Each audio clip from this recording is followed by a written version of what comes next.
You see that Fallout TV show trailer? Yes, I did see the Fallout TV show trailer. See all those promos for it? Yes, I did see all the promos for it. You wanted to sit down and talk about it? I mean, we probably should talk about it. We don't have to if you don't want to. We're not obliged to talk about anything. But I saw it and I thought it looked pretty good. I saw it and I thought it looked awful. Yeah? It might not be Oppenheimer, but it still could be good. If I have to do like a one sentence, what my takeaway of the trailer was, is that it basically was, it was like the South Park episode about Family Guy. So the entire show is basically, remember the time? Remember the Pridwin from Fallout 4? Yeah. Look, it's a ghoul who's addicted to drugs. Remember Hancock? Do you remember Hancock? Is that the vibe you got from it? That's absolutely the vibe I got from it. Okay. Well, it seems like it's going to be an 8-episode miniseries, and those can be good. I've actually enjoyed a few of them recently. And I'm not one for miniseries or live action stuff. They're releasing all 8 episodes at once. Okay. Which to me is indicative of one of two things. Either they want people to just binge watch one episode after the other. Okay. Or it's bad and they know it's bad, so they're releasing it all at once so then they don't have to deal with it anymore. I feel like releasing everything all at once is just how a lot of studios do things these days. For better or for worse, not everyone agrees with that. I don't know. But that doesn't really indicate anything to me. That's what it indicated to me. It's just every time I see more stuff about it, it just makes me think like the people that made this only looked at Fallout 4. That was the only thing they looked at. Because it has so many things. There's so much stuff that's just Fallout, and there's a lot of stuff that's really stupid. Like outside of just the realm of Fallout, there's a lot of stuff that's really stupid. Hold on, what things are you talking about that make you think it's heavily inspired by Fallout 4 and nothing else? There's the fact that it's the Brotherhood of Steel, and the NCR. Game, though. The NCR is nowhere to be seen, even though it's in California. I think there's been like one image of like an NCR flag, maybe. I didn't realize that this takes place on the West Coast. Yeah, it takes place in like California. Okay, so the NCR should be there. It should be there, but it isn't. The Pridwin is there, which, why? Why? Why is that there? Yeah, which is on the East Coast, yeah. Which is on the East Coast currently. Or maybe it's the West Coast Pridwin. Pridwin, it's a different Maybe Pridwin. they have more than one. I don't know. They mass-produced the Pridwin. Yeah, the Pridwin 2. It's Pridwin 2. There's the fact that there's a ghoul who apparently... I don't know if this is true, but the ghoul that is in this game is like he's a cowboy, so they're clearly trying to play off of the Fallout New Vegas thing with him. Sure. But he's addicted to a bunch of drugs. He uses drugs like Hancock used drugs. Mm. Also, the ghoul is... There's a guy from the beginning of the trailer, and he is the inspiration for the Vault Boy. Okay. Like, I remember a long time ago when they first announced it, they were like, we're finally gonna find out what's the backstory behind Vault Boy. And it's like, he's a fucking mascot. I don't care what... Oh boy, I finally get to find out what the exciting backstory behind the Michelin Man is? How he fell into a vault of acid and was turned into a bunch of tires? Oh, that's it. That's the whole backstory. So I'm pretty sure that that's who this ghoul is he is the inspiration behind... The original Vault Boy. The original Vault Boy, which is like... What? What? And then, like, in the trailer, the girl uses basically the syringer, which is in Fallout 4. Wasn't the syringer in Fallout 3 as well? You know, I don't remember. It may have been. I honestly don't remember. It's been a while since I played that. But then there's also the fact that, like, the guy... I want to see if I can find this quote. There's the fact that one of the directors was basically like, oh yeah, we really only looked at Fallout 4 because with Fallout, you can just make up your own lore for it. I guess go ahead and look up that quote so you get it accurate. One of the executive producers on the upcoming Prime Video series knows how complicated it is to please all fans, and he has his own perspective, so he's not going to please anybody. Is that what the quote He says? said... Is that your commentary? He said... That last part was my commentary. He said... Jonathan Nolan, the executive producer of the series, commented that it's kind of a fool's errand. I don't think you can really set out to please the fans of anything or please anyone other than yourself. I think you have to come into this trying to make the show that you want to make and trusting that, as fans of the game, we would find pieces that are essential to us and the game to try to do the best version of those we can. I think it's a fool's errand to try to figure out how to make people happy. And that way, you're going to make yourself happy, and I've made myself very happy with the show. Do we know anything about this guy's affinity for the Fallout video games? He apparently really liked the Fallout video games, but it's like The thing that drives me nuts about when they make video game movies is they always go, oh, well, we wanted to expand it to fans that are outside of the franchise. And it's just like, people that aren't fans of Fallout aren't going to fucking watch this show. So why are you trying to appeal to a bunch of people who aren't going to watch the show? It was like when they made the Doom movie. And I'm talking, they made a Doom movie in the early 2000s that had The Rock in it. And it was really bad. And it's like, again, they tried to please a bunch of people who weren't going to see the movie anyway because they didn't like the game Doom. They didn't even know that the game Doom was a thing. So they set out to try to please those people, and what they ended up with was a really fucking bad science fiction movie that had a passing resemblance to the game Doom. And I think that they're doing the exact same thing with the Fallout TV show, where it's just, they're trying to appeal to a bunch of people that don't particularly care. I feel like that's what their intention is. They're trying to bring Fallout to people that aren't quite as familiar with Fallout. Don't do that. You're making a TV show based on a role-playing game. You can literally just turn Fallout 3 into a fucking movie. Fallout 3's story hasn't really withstood the test of time. It doesn't matter though. Like, update it a little bit. just change the story a little bit. It already isn't a role-playing game. You're just playing as James's son. So just do that. Make that into a movie. That makes sense considering there's only one storyline in that video game. Just you can adapt that, sure. Yeah, there's a bunch of stuff that really makes me think that they only looked at Fallout 4. And that's not necessarily a bad thing because Fallout 4 is the game that a lot of people have played. More people have played Fallout 4 than Fallout 3 or Fallout New Vegas. So there's a character who's in the Brotherhood of Steel, and one of his voice lines. One of the things that he said in the trailer is like, someone's like, "Why did you join the Brotherhood of Steel?" And he's like, "To hurt the people that hurt me." Okay, so which is like, what? I did watch the trailer, and there were one or two things that jumped out at me as being what the hell moments, and that was one of them. Like, what? This isn't Caesar's Legion, my guy. What the fuck? It's probably the worst motivation for anything I've ever heard, yeah. That's terrible. That's stupid. And then, okay, so he has...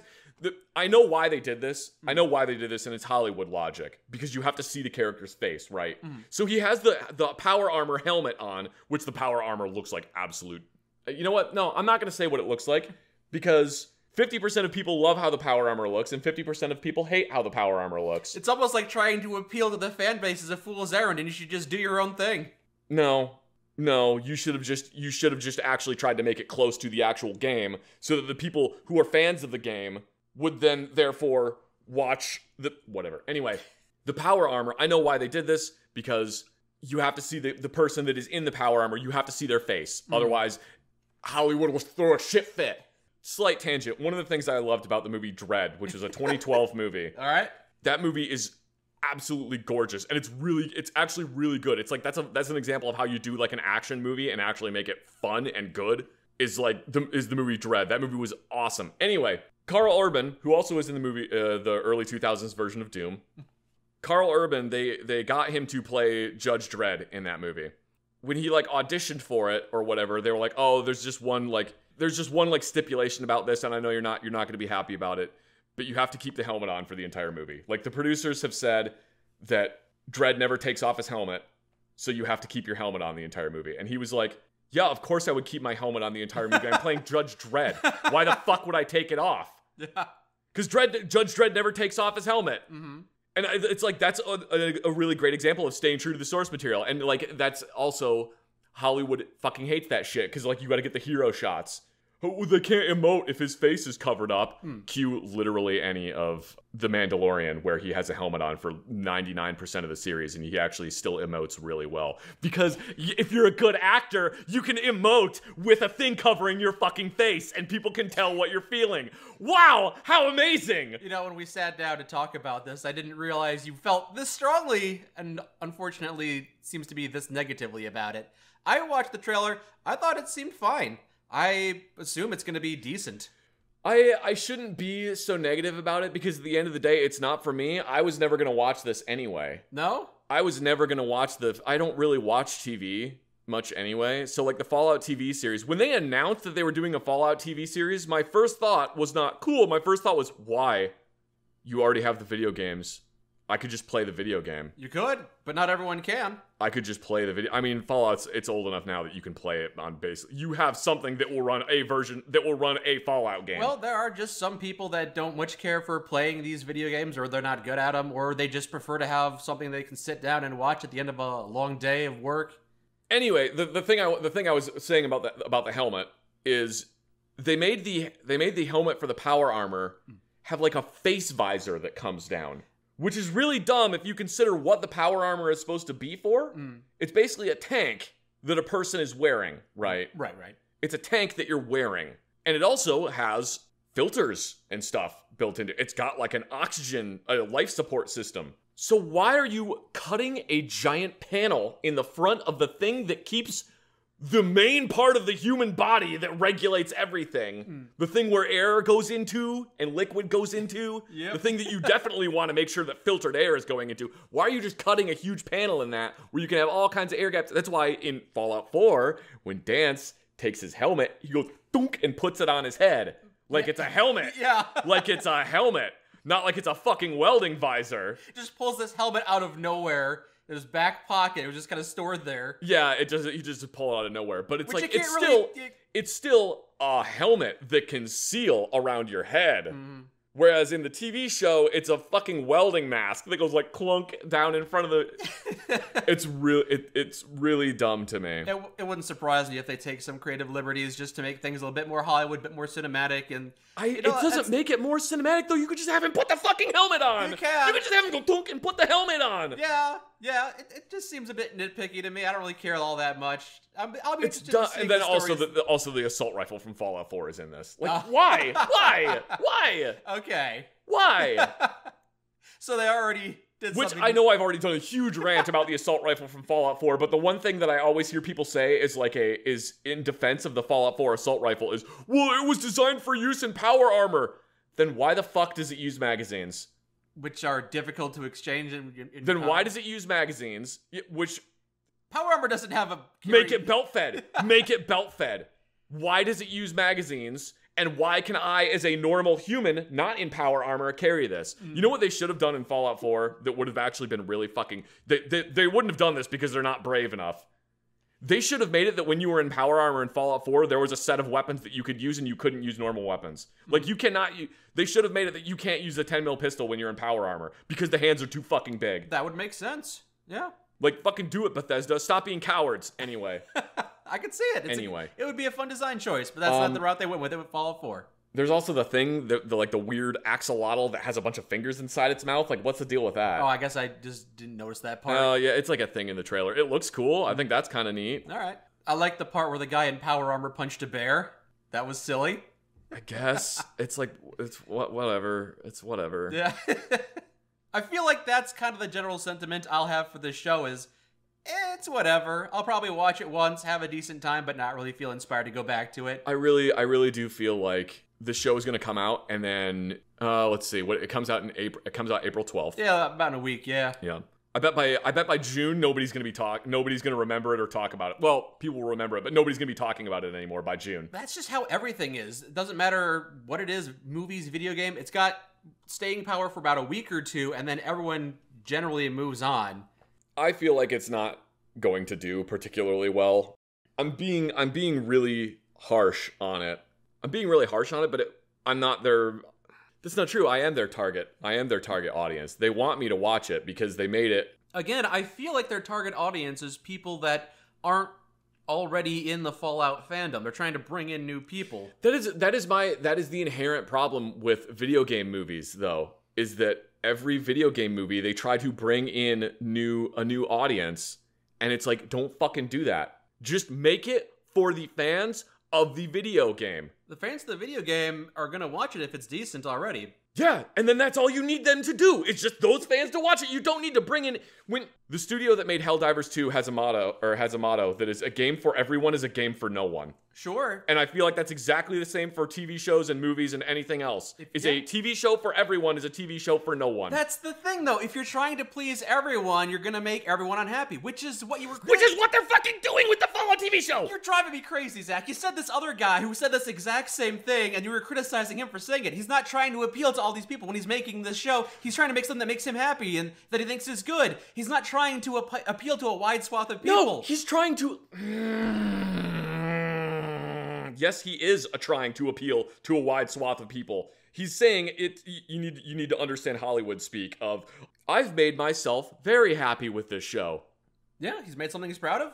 Sounds good. Yeah, but if you have shit taste...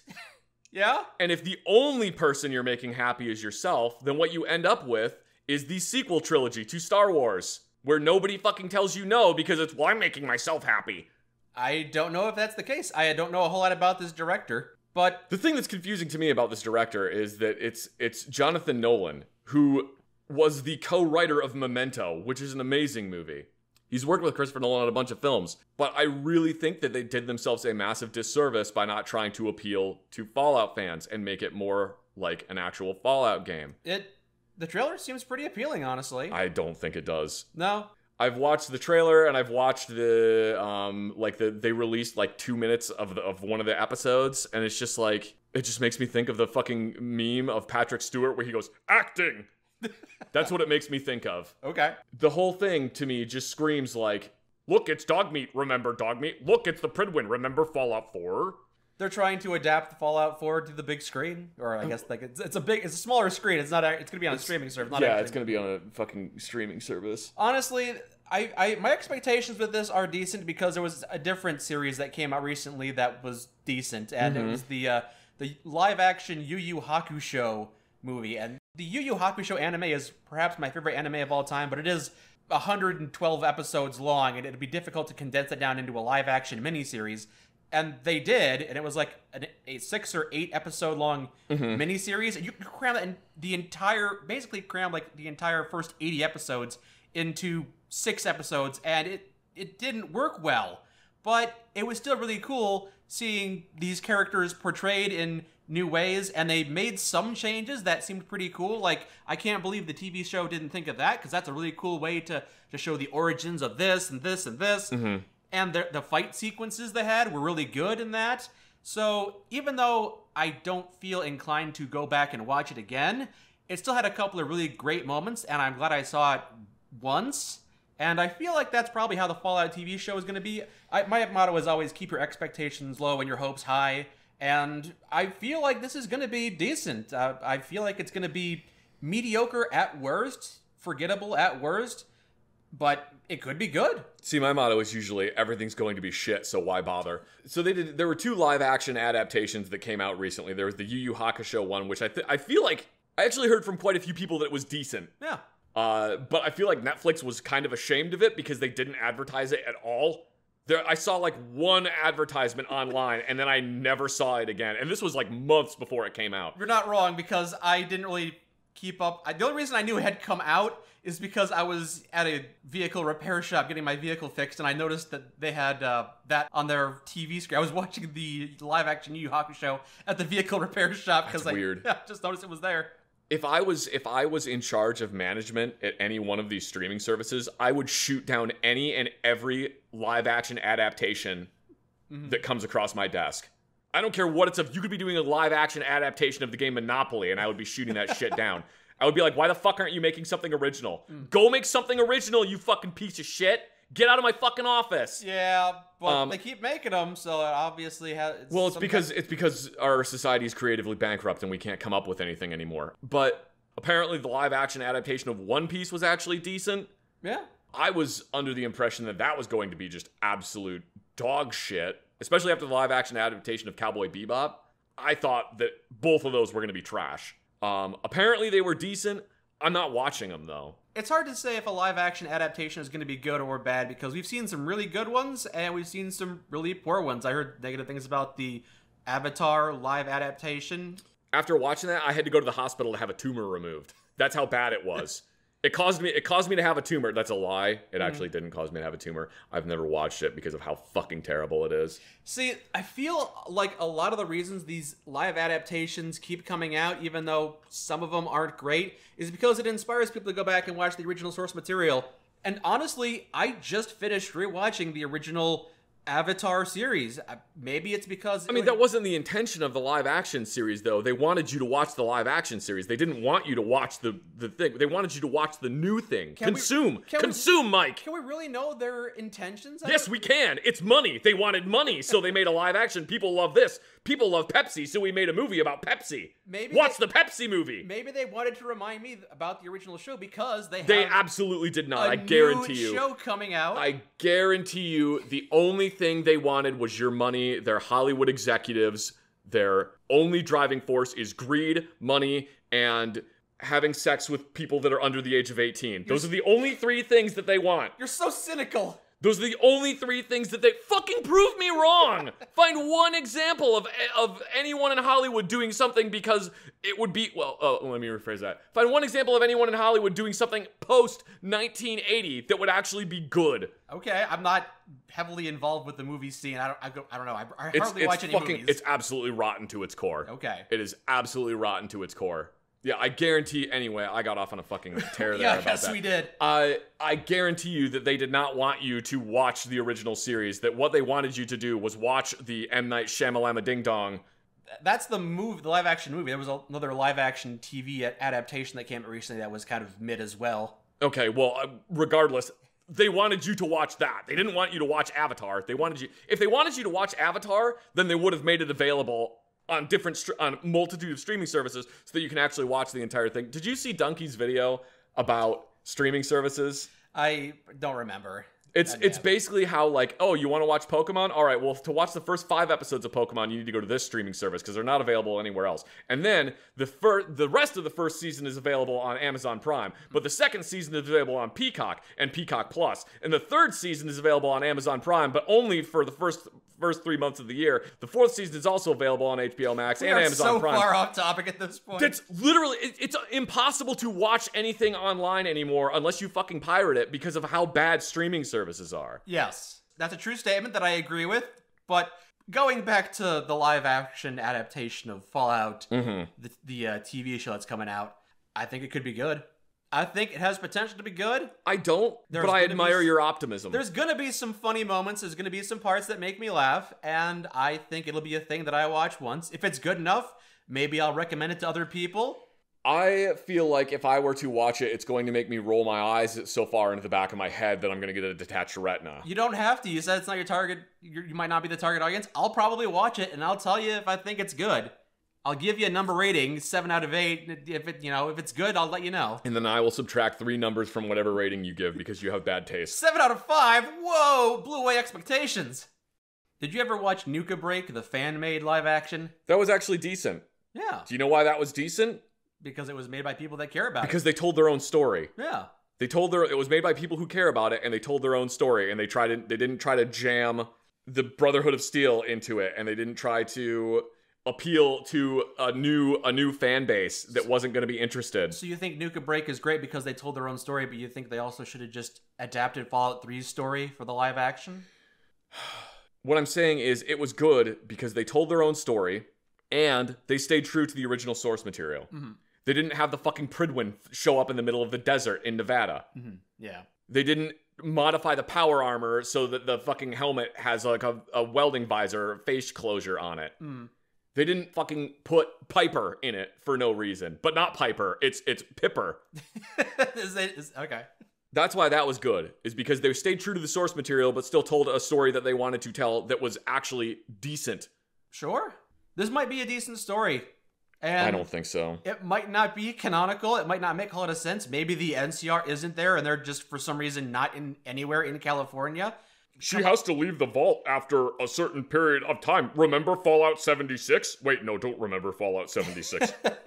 In the beginning of the trailer, they pass a sign that says Shady Sands Library. Like, where's Shady Sands? Do we know the timeline of this? I think this one takes place post Fallout 4. Okay, so there definitely should be NCR there. Yeah. That vault door that opens in the trailer, that says 4 on it, does it? Mm-hmm. Like it's Vault 4, even though the number on her back isn't 4, it's 33 or something.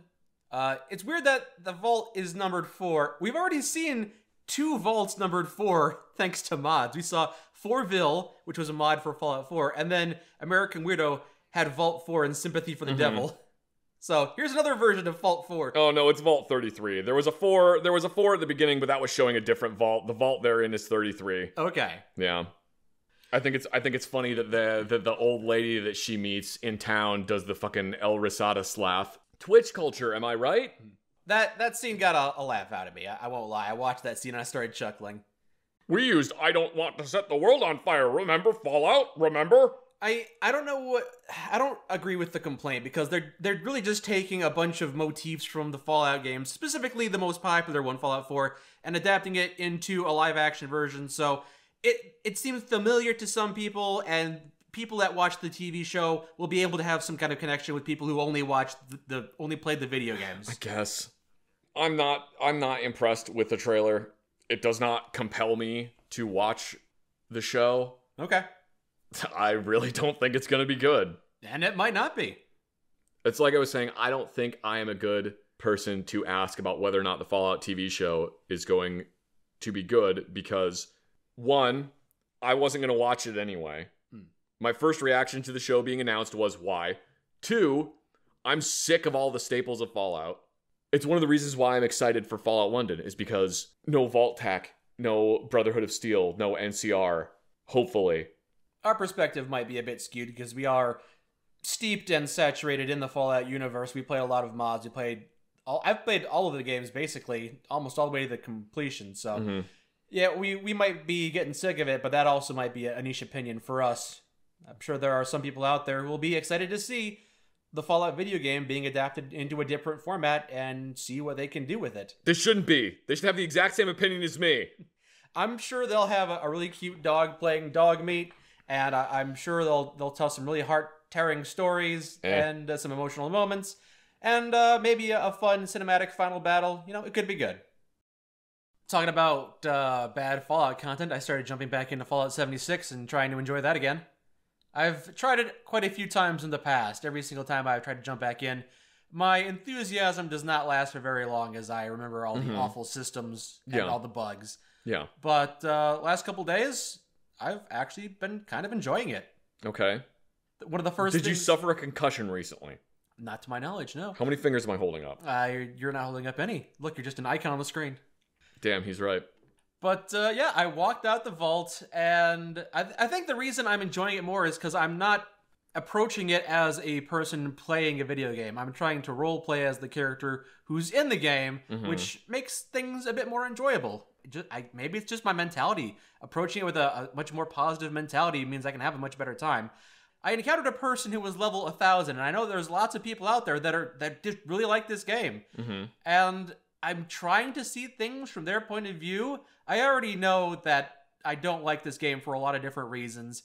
I looked up, how do I get a red beret, my classic red beret, and it turns out, oh, you have to buy it for Atoms.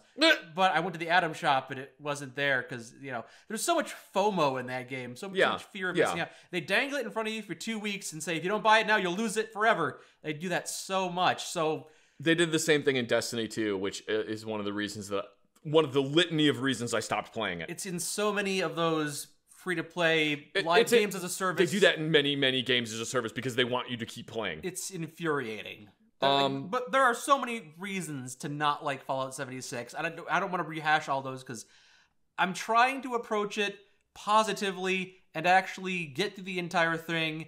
And so far, it's not been bad.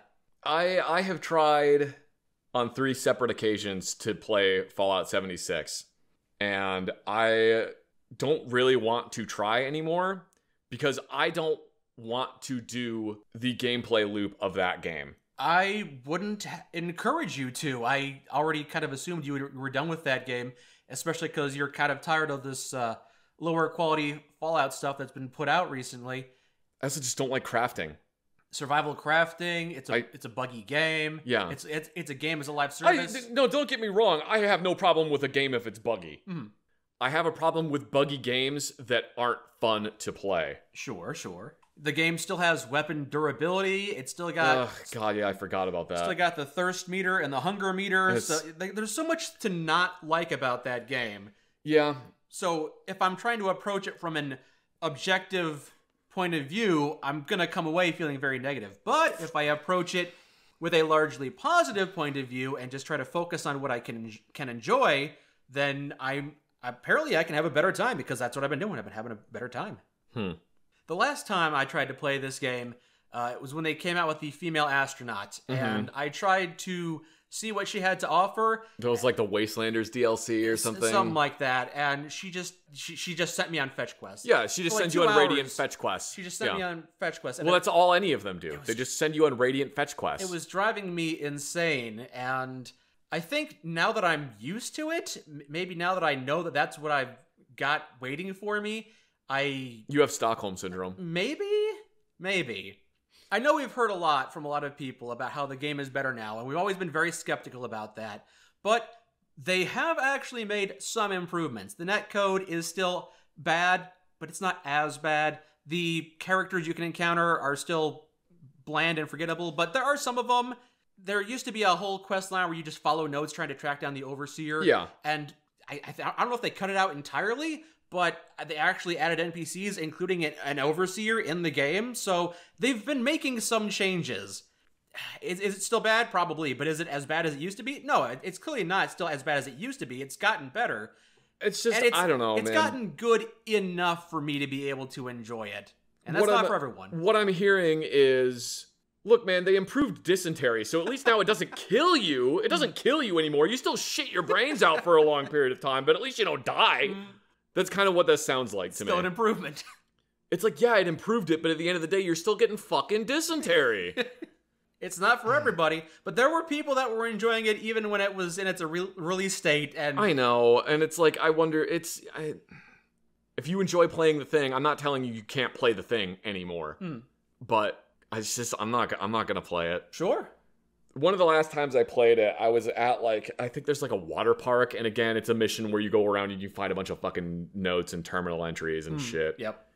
Because that's like what not 90. That's like what half the quests in that game are just finding these terminal entries. And there weren't any enemies in the water park, so I ran around for like 20 minutes in this area with no enemies. And then I turned around a corner and literally watched 20 enemies go and pop in front of me, and then all of them just shot at me and killed me. Like, all at the same time. It was like I was getting shot with a fucking hedgehog attachment for a bomber in World War II. Just like, what? So then I went back there, and now the area is just absolutely fucking filled with enemies. Did they change, like, how much stuff you can carry now? Because I remember that was such a massive problem. Yeah, I was going back through our old videos, remembering that stim packs cost, they weighed a pound each or something like that. I don't know if that's been changed a whole lot, but so far, I've been having a better time. I say that Starvation and Thirst are still in the game, but I haven't eaten or drinking anything in like 4 in-game hours. And as soon as I left the vault, they immediately gave me, this is new, they gave me a free 20 levels. You're immediately level 20. You get to choose your own class. They just let you pick one of your... I chose... Oh, I forgot about the stupid leveling system they have in that game. It's a leveling system where it's like you get packs of cards. Yeah, they still have cards in the game. Oh. But a lot of it was pre-selected for me. Honestly, a lot of the tedium has just kind of fallen into background noise, because I started up the game and I was just playing it immediately. I haven't really managed any of the cards in the last 4 hours. I haven't encountered a whole lot of enemies that were more powerful than I am, because they immediately put me to level 20 and said, go have fun. I think they're trying their best to make the game more approachable. As I remember, as soon as you left the vault originally, there were a bunch of annoying enemies that were difficult to hit right to your right. Little robots. Yeah, they replaced them with slower and easier to hit enemies. They've just done a lot. They've done a lot to that game. It just kind of annoys me that like a bunch of the enemies in that game are just reused enemies from other things. Like the fucking Scorched Beast is just the dragon from Skyrim. Sure. And there's an argument to be made that the Scorched enemies just kind of are a different variant of Raider or Ghoul. Yeah, basically. But there's also some cooler enemies, a bunch of cryptids. We saw a couple of... we fought a big old frog when you and I were playing. Yeah. There's some new stuff. It's not all rehashed. I can tell you I would rather play Fallout 76 than Starfield. At least that would actually be interesting, and they actually fucking put thought into where shit is in that game. Yeah, being able to see something off in the distance and walk up to it, that's a lot of fun. Yeah. Again, I'm not going to try to sell you on it, because it's not my job to sell you on it. It's the game's job, and they failed at it multiple times. But personally, I've been enjoying it. And I'm not sure if it'll last. I would really like to be able to get all the way to the end of the main quest. I wish I could do that. I can't guarantee it's going to happen. Eventually, some of the stuff that bothered me might start creeping back in. I might have to start micromanaging things. Weapon durability might get on my nerves. Weapon durability gets on my nerves no matter what. I hate it. There's so much that could halt me in my tracks and stop me from having a good time, and I'll walk away again. But in the first 4 hours, hasn't happened yet. It's off to a good start, I will say. You bring up going to all these different locations and doing Radiant quests and grabbing notes and reading terminals and stuff like that. And honestly, I feel like that aspect of the game is really good for people that are trying to play with friends. I feel like there's, honestly, Fallout 76, it's 2 different games crammed together at this point. There's the stuff they added after its release, which is a lot of NPCs and a lot of story-driven moments where you're talking to people and you're trying to listen to what they're saying and interacting with them and choosing speech options. And that kind of content is really difficult to play with friends because your friends are just waiting for you to finish your conversation, or you're all talking over each other, and it can be difficult to catch what the NPCs are saying. So that part is pretty good to play solo player. But then all this other Radiant stuff, the vast majority, the bulk of the game, does kind of fit with playing with friends because there's not a whole lot to talk about, and it's just kind of you and your friends living in this world. I guess, but like I don't really see it. Sure. But yeah, I just wanted to talk about Fallout 76 again. Mike got laser eye surgery. I did. I got lasers blasted in my eyes. They told me to look directly at a laser, which is not a thing I'm familiar with, so they did that, and it's nothing you're normally supposed to do. No, you're not normally supposed to do that. But yeah, I wanted to get rid of glasses. And I was kind of wearing glasses all the time and occasionally contact lenses. So I checked out getting LASIK surgery, and I walked in. They put eye drops in my eyes to check if they were good. They're good. So I set up an appointment, and I got LASIK surgery.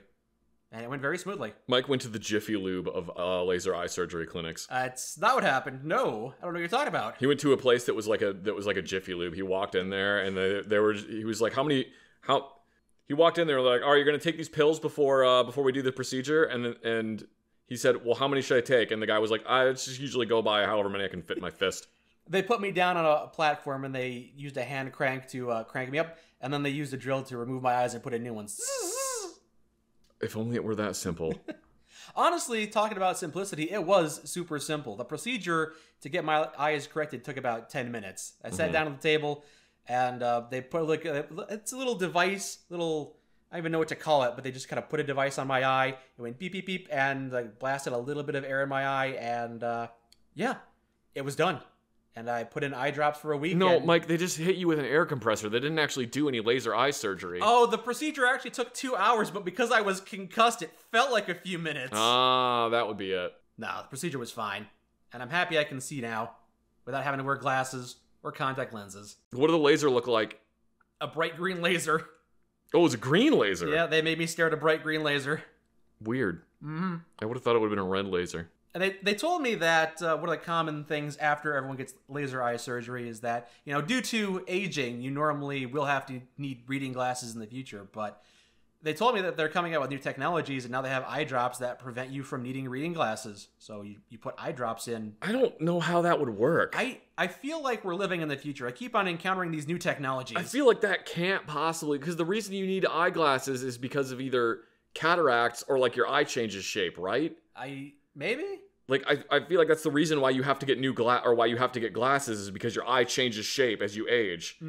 I don't know how eye drops would help your eye not change shape. I don't know either. I don't understand a lot of this new technology. I went to the vet a couple of weeks ago, and I told one of my cats had parasites, so they gave me some fluid. I go, "Oh, do I just put it in their food?" And they go, "No, just rub it on the back of their neck. Just rub dewormer on the back of their neck." How does that even work? How does that get rid of the parasites? I don't know. I feel like they probably just sold you like an essential oil that doesn't actually do anything. This essential oil worked because the worms are gone. I don't understand it. What the fuck? Yeah, we live in the future. It's crazy. I don't want to live in the future. The future sucks. It's all algorithms. Okay, not everything in the future is great. I am fortunate that I have generally had very good vision. I'm glad to hear that. And that I don't need to get eye drops or eye lasers.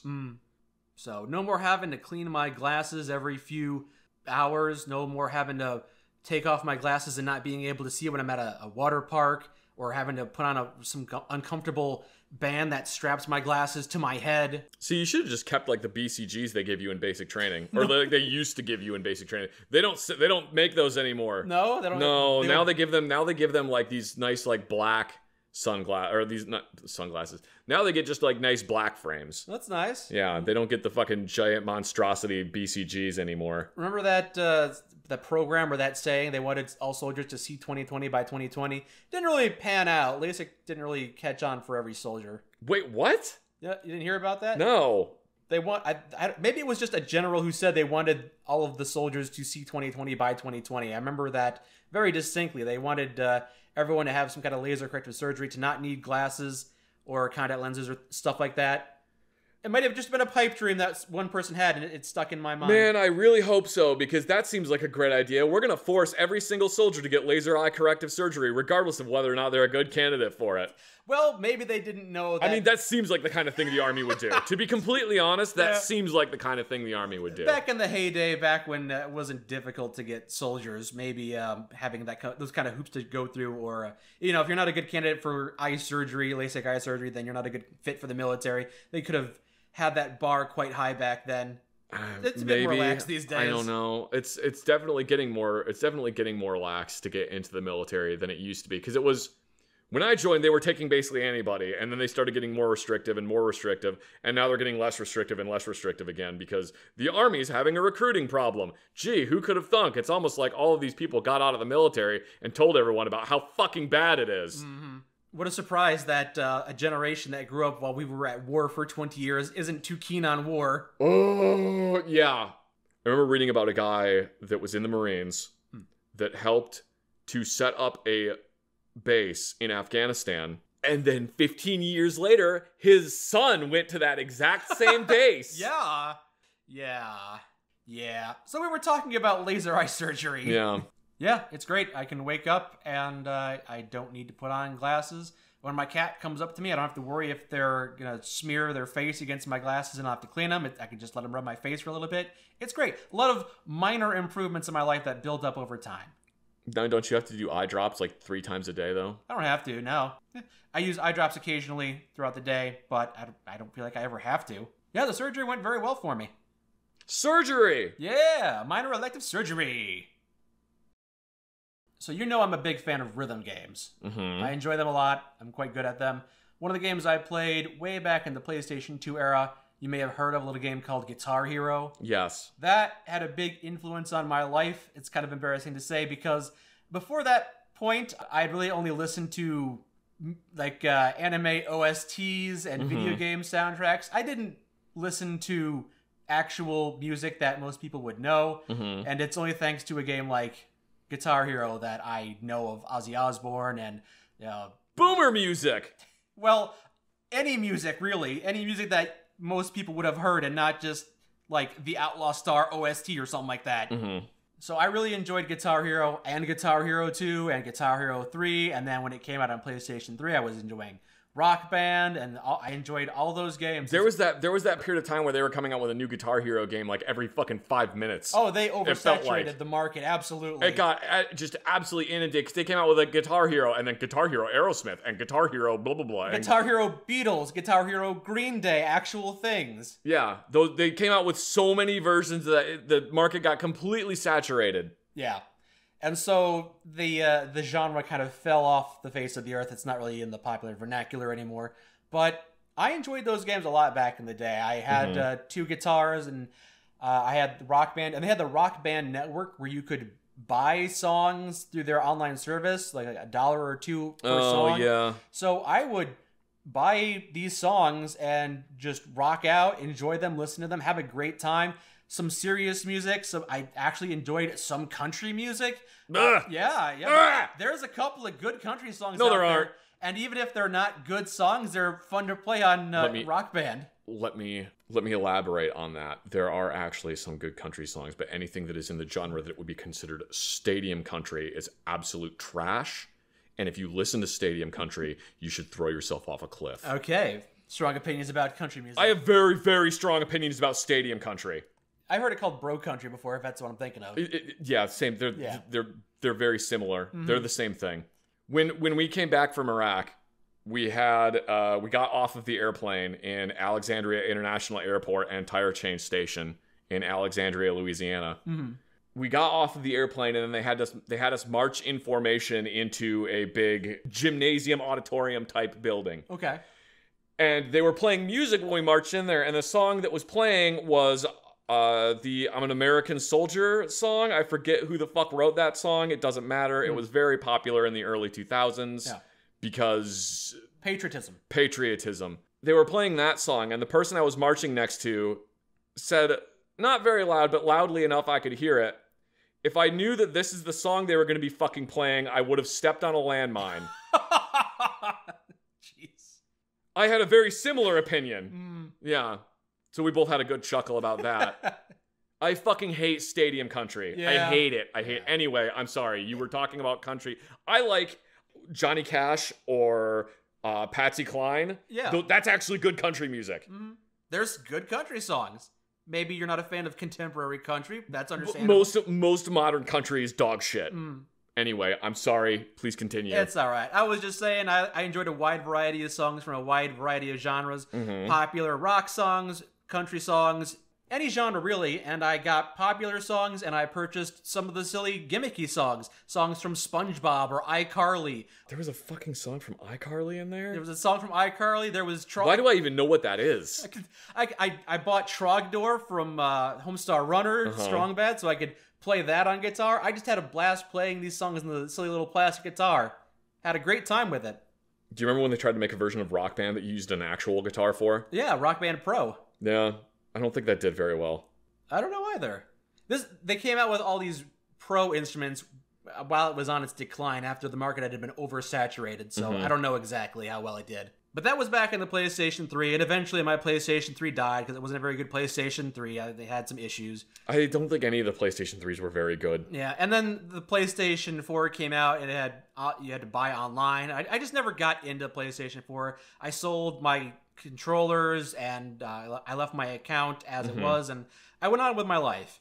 And then my girlfriend moved in with me, and she brought her PlayStation 3, and recently I went, I wonder if all the stuff on my account can be downloaded to her PlayStation 3. That way she can play some games that I purchased online that she never got a chance to play. So I did that. And then I noticed all of the songs that I bought on Rock Band were still on my account, so I could download those. And I did. And I got a copy of Rock Band from the store. That's interesting that, one, the servers are still up, and two, that you can actually still download all that stuff, because we live in a society that is so not pro-consumer. I would have just assumed that they immediately got rid of all of it. It would have been a coin flip for me too. I wasn't sure it was going to work, but yeah, all the stuff that was still linked to my account was available for download, so I downloaded a bunch of stuff, including a bunch of Rock Band songs, onto the PlayStation 3 that she brought, and then I went out and I got a copy of Rock Band 3 and a guitar, and yeah, I just enjoyed playing some classic Rock Band 3. I have over 400 songs on that PlayStation 3. It's quite a few. Linked to the account. So I had a wide variety of songs to choose from. It could be a real party night. Neat. And the thing is, Rock Band not only supports guitars and plastic drums, but also a microphone. So you have 4 people playing together, a bit of a party game. Woo. And I got a microphone. And so now, even if you don't want to play Guitar Hero with a guitar, it works as a makeshift karaoke machine. So I did that for an evening. I brought my girlfriend down, and I just sang really awfully at her, because I'm not good at karaoke. I cannot carry a tune. I'm sure she appreciated that. She didn't. As much as I was hoping she would. On an unrelated note, she's going to be moving soon now. And now I don't have the PlayStation 3 anymore. Wow. No, just kidding. Yeah, it was a fun idea, and I'm glad I went through with it. And, I could still play some Rock Band now that I've got that plastic guitar again. But, yeah, I just thought it was fun how I could... It works as a makeshift karaoke machine. Oh, that's fun. Yeah. You know what you should do with the Rock Band guitar now that you have it, is now you should start beating old games that you've played before, but with a Rock Band guitar. Beating Ratchet and Clank with a controller. I was thinking more along the lines of like, what the fuck is the beat 'em up game that Shinji Mikami directed that you really like? Oh, God Hand. Yeah, there you go. Beat God Hand with a Rock Band guitar. I don't know if I'd be able to beat God Hand with a Guitar Hero controller, but I've seen people do crazier things. Well, I'm glad that you've rekindled your love for weird rhythm games. It never went away. It only slept. It slumbered and it reawakened. I keep telling him that he really should play Sekiro because it's the best. It's the best and only rhythm game that From Software has made. Yeah, but it's also like a Dark Souls kind of game. But I've never been into any of those games in that genre. Sekiro is the most accessible out of all of the From Software games. I honestly believe Sekiro is the most accessible one. It's also fucking hard, but it's the most accessible one. Well, maybe I'll have a go at it once I'm done with Fallout 76. There are a lot of games that I keep telling Mike he needs to play and he won't do it. Gaming just takes up a lot of time, especially if I'm working or pursuing other hobbies. When you're playing really shit games like Fallout 76, yeah, it takes up a lot of time. Fair enough. I've been playing Voices of the Void for the last, 2 days. Never heard of that one. Well, it's been out for a bit. It's like an early access game. There's a very, very small team working on it. I'm pretty sure it's like one dude, but I could be wrong on that. And it's basically you operate a massive radar antenna array and you look for anomalous signals coming from space. Oh, sounds fun. And also spooky stuff happens to you. It's kind of another one of those games that's like almost like a job simulator. Oh, yeah. Because it's like you get up in the morning or whenever you wake up and then they have like, oh, we need X amount of processed signals from you and also go check on these 3 radar dishes. So you gotta go run or drive all over the map and go to those radar dishes and make sure that get the thing specifically from that radar dish, and then also hunt down and process a bunch of different signals, and then analyze those signals, and then process those signals, and also eat food because otherwise you'll pass out, and sleep on a regular basis, and make sure all the doors are locked because otherwise an alien might get into the room. And then the entire time you're doing that, also you have to monitor 3 different transformers to make sure that those keep functioning, and every single server that's inside this building, the server can go down, and then you have to solve a bunch of math problems to get the server working. I don't think I've seen you stream that game. Is it something you... No, I just started playing it like 2 days ago. It legitimately, I'm not fucking joking. I am real stupid. I'm big stupid. So it legitimately took me probably about a good 4 hours of playing this game to figure out how to get through the fucking tutorial to figure out how to analyze a signal in game because I couldn't figure it out. I finally did figure it out. Yeah, so I've been playing that lately. I know other people have been playing. I've watched some other people play it and they've had like spooky stuff happen. I don't scare very easily. I startle very easily, which is why I don't like jump scare games because it's just constantly being startled, but not actually scared. Which is like the way I describe playing jump scare games for me, it would be like if you're trying to play Papers, Please, but somewhere between every 5 to 15 minutes, someone just flicks you in the nose. And it always happens at a completely random time. And you never see it coming because it's an invisible hand. It just flicks you in the nose really hard, and it's really painful. It's an easy way to build up the tension, the possibility of knowing that you could be jump scared. Anytime. So I don't particularly like jump scare games. And like I said, I don't scare very easily, but I startle very easily. That's just a side effect of PTSD. Anyway, yeah, so like some spooky stuff, I've seen some spooky stuff happen to other people in the game, and it's neat. I think it's really cool. But it hasn't happened to me yet, and I wonder if it's just my natural ghost repellent is rubbing off on this game, where nothing spooky has happened to me because I am so like paranormal activity repellent. Maybe it's because I want to see it, so therefore it will never happen to me. Because like I want to see a fucking UFO, but it's never gonna happen because I want it to happen. The ghosts are talking to each other. Oh, that guy's super negative. Stay away from that guy. Oh, that guy wants to see a UFO. No, we're not. Oh, sorry, UAP now. UAP. Yeah. That guy wants to see a UAP. Just stay away from him. Go bother that farmer over there. On the topic of completely off topic, but related to UAPs. I was reading a book about the development of like the B-2 Spirit stealth bomber. Okay. Or just like the development of stealth aircraft. And one of the experimental pilots that was out of Area 51, which is the Groom Lake facility in Nevada, was talking about how one of the things they would do is they would go find they would find like the main highways that were in the middle of the fucking desert. And they would just kind of do like low passes over the highway and then take off again. Okay. And he was talking about how the aircraft he was flying, I don't remember if it was specifically the B-2 or the F-111, But the aircraft they were flying, when it was flying, the only time you could actually see the heat or glow coming out of the jet engines was if the aircraft was flying directly, it was flying away from you and you were dead on right behind the aircraft. So if you had to be looking right at the exhaust vents in order to see them, and then they look like these weird glowing triangles. Okay. And he was talking about in the book how they would fly over the highway, and occasionally they would see just like one random truck driving down the highway by itself, and they would do a low 300-foot pass and then just jet away from it.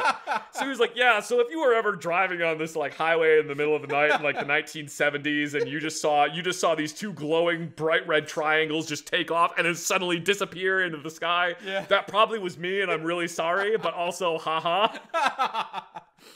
Which is really fucking funny to me. Marvelous. Just that a bunch of fucking pilots with these like billion-dollar experimental black budget products are just trolling some truck drivers in the middle of nowhere. It's happened to me once or twice. I'll be looking up in the night sky and I'll see something go, that's moving, but it's not moving like a normal aircraft. Why is it? That's odd. I'm not sure what the fuck do you get to see shit? I never see shit like that. I never see shit like that. The closest thing I've had to something cool like that happening is I was driving home and I saw a bunch of dots in a straight line and I was like, oh fuck, that's cool. What is that? And so I called my wife and I was like, you gotta like look this up right now. See if there's something in it. She's like, yeah, it's just Starlink. And I'm like, fuck, I knew it was Starlink. With the light of the sun was reflecting God off. fucking damn it, Elon Musk. Was it reflecting off like Starlink in the sky? Is that what Starlink is? I thought Starlink was a satellite. It is. It's a bunch of satellites they fly in formation. Oh. It's a bunch of satellites flying in formation. So you can see it because like the light reflects off of them. Okay. So you can see them from the ground. So it just looks like a straight line of dots that is just moving across the sky. Okay. I didn't know that. Got fucking trolled by Elon Musk, that fucking piece of shit. God damn it. I never see anything cool like that. My sisters used to talk about how the house we grew up in was haunted. We were the second family ever to live in this house. The first family had been this guy that had built the house in like, I think the 1960s. Okay. We actually had the plans for the house. The guy had built it. And then he had died of like a heart attack or old age in the house. And they were insistent that the house was haunted by him. They insisted that it was haunted by him. And that like, they would come home and like the cabinets would go into the kitchen and then go into a different room and all the cabinets would open, or like they could hear like someone walking around in the house at nighttime. They had all kinds of shit that happened to them. I never had any of that shit happen to me. There were times where they said that something was happening. I walked into the room and it would stop happening. How strange. That is how fucking ghost repellent I am. The closest thing I've had to any type of like ghostly paranormal activity is I had this ancient flip clock alarm clock. If you're not, I don't know if you're familiar with what a flip clock is. Not really, no. It's just got a bunch of, the numbers are all on little cards, like a Rolodex on the inside, and they flip down to the next number. Right. I had this ancient flip clock alarm clock, and it made the most god-awful buzzing noise ever. And one morning, I woke up late because my alarm clock didn't go off. And I found my alarm clock inside my closet, wrapped in a blanket. Now, either that was paranormal activity or, more likely, I know, yeah. In my sleep. In your sleep, you did this. When the alarm clock went off, I hit it with my fist several times, unplugged it from the wall, wrapped it in a blanket, and threw it into the closet. Which is almost Which is the more likely one, yeah. But you couldn't prove it was you, so that's the scariest thing that happened to you. Couldn't prove it was me. I did used to sleepwalk a lot. I don't know, maybe I was possessed by a ghost. I don't fucking know. I don't think narcolepsy is hauntings. I woke up when I was in like high school. I woke up one morning, or not one morning. I woke up in the middle of the night in winter with my bedroom window open, and I was trying to climb out of it. All right, and the cold breeze woke you up. Yeah, literally, that's what it was. Is that it was fucking cold outside, and I put my foot in a bunch of snow and was like, "Oh shit!" And then I woke up. Damn, doesn't happen to you as much anymore. No, thankfully, I don't really sleepwalk anymore. I'm glad that's basically stopped. But yeah, apparently I'm just ghost repellent. Like anytime I get people ask me somewhat frequently, like, "Oh, what's the spookiest paranormal thing that's happened to you?" It's nothing. Nothing's happened to me. Nothing has happened to me. I wish something would happen to me. I wish something would fucking happen. So that's it. The two spookiest paranormal things that have ever happened to me are I saw Starlink and I wrapped up my alarm clock in a blanket and threw it in my closet. That's it. Nothing. Nothing. Nope. Nothing. The most spooky paranormal thing that happened to me while I was in the military is a mortar landed on the roof of my building while I was outside having a smoke break, and that they forgot to pull the fucking arming pin out of it. Oh. That's the spookiest paranormal thing that's happened to me. Spooky. In the sense that you were spooked. In the sense that I almost shit my pants, yes. Yeah. We had been in the bunker that was right outside of our where our base was, or our motor pool, which is where I worked. I worked in a shop inside the motor pool. We were in a bunker out of that, and then they called the all clear. We came outside of our bunker, and we were standing out there smoking, waiting to finish our cigarette, because you're sitting in the bunker and you're just smoking, because it's like, I'm probably going to die anyway, so whatever. You'll be fine. It's a bunker. It's a concrete thing with a bunch of sandbags on top of it. You're going to be just fine. Yeah. Unless it gets direct impacted. Like a dugout baseball. Pretty much, except it's not actually a dugout. You're just on anyway. So we were standing outside finishing our cigarettes, and one of us looked over and saw the tail of a mortar lying right next to where somebody else was standing. That was just kind of like, it had blended in with like where the ground was. And basically what had happened is they had fired a mortar at us, and the mortar had impacted either the building or something adjacent to the building, whatever, it doesn't really particularly matter. It impacted it, rolled down and landed on the ground next to where we were standing. But the way a mortar works is you've got the mortar, and then you have the fuse that goes in the end of the mortar. And the fuse that goes in the end of the mortar is kind of like a grenade fuse, in that you have to pull an arming pin out of it before you fire it. Otherwise, the fuse will not go off. And the insurgents that tried to attack you hadn't removed it? They forgot to pull the arming pin out of the mortar. So it landed relatively near us and then rolled onto the ground. But we didn't know that when we saw the mortar laying on the ground. So we thought it was like a fucking time delay thing, or it was just one that hadn't gone off, that was literally just waiting to go off for any reason whatsoever. So we all basically just like screamed like little girls and shit our pants, and then ran and called EOD. And then the EOD guy shows up and looks at it and goes, ain't no gas in it. And then like bonks it on his head and then throws it in the back of a truck and drives away. EOD guys are fucking crazy, dude. They're fucking crazy. I guess when you're on the knife's edge every day, it makes you a little weird. Yeah, they're weird. They're definitely weird dudes. Full respect. I kind of wish I had gone EOD just like a little bit. Just a little bit. I got that like small amount of death wish and also the love of high explosives. I kind of wish I had gone EOD. Like those people that go rock climbing without ropes. If I'm not inches away from death at every moment, I don't feel alive. Yeah, kinda. Yeah. So yeah, when people ask me like, what's the most paranormal thing that happened to you while you were in the military? I don't know, man. That I guess.